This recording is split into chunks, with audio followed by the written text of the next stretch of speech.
وين الشاي؟ حضروا شايكم، يلا جبت لكم شرك العراقي. وشون شرك طلع يخبل، كلها هشاشة وطعم يجنن.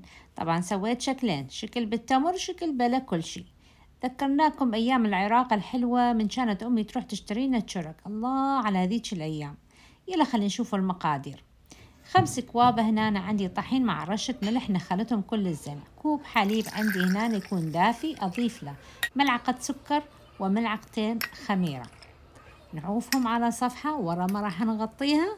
طبعا حركة أول شي كل الزين، بعدين نغطيه نعوف على صفحة.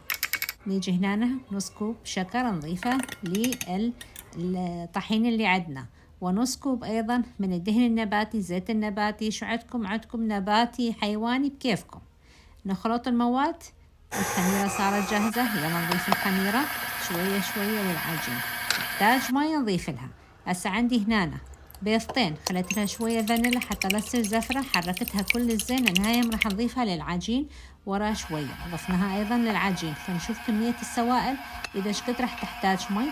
أنا احتاجت كلش قليل مي، بحيث العجينة ما تكون لا قوية ولا تكون ناعسة. هنا للوجه عندي بياض بيضة واحدة، ربع كوب حليب، وأيضا ملعقة دبس. حركتهم كل الزين، هذا للوجه مع السمسم. شوفوا لي عجينة طراوتها شلونها، هالشكل لازم تكون. عوفها تختمر لمدة ساعة، ورا ساعة ما شاء الله شوفوا شلون صارت عندي نفشت. أجي هنا أحضرها، أجي أكورها، أقطعها طبعا أول شي بالأشكال والقياسات اللي لازم تكون كلها نفس القياس، أو حسب ما أنتوا تحبون أكيد. كورتها هنا قدامكم، وإذا راح أغطيها وبعدين أجي أفتح وحدة وحدة.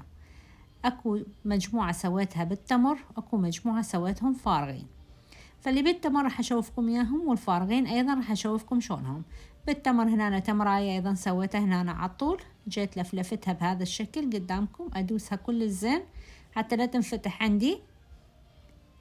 وهسه شو أسوي؟ أجي بالسكينة مال فتح هنا، أفتح هنا قطع شكل صغار صغار صغار قدامكم، بعدين ألفها صارت مثل سلة، لزموها بيدكم. سلة حلوة منظرها هذا ما التمر. أما بالنسبة للفارغة سويتها بهذا الشكل قدامكم أيضا، وكلش بسيطة الطريقة. للي مبتدئ واللي ما يعرف ممكن يتعلمها بسهولة. جمعتها صارت مثل أيضا ورداية بشكل أو سلة بهذا الطريقة. عندي عدة أشكال أنا سويت قدامكم.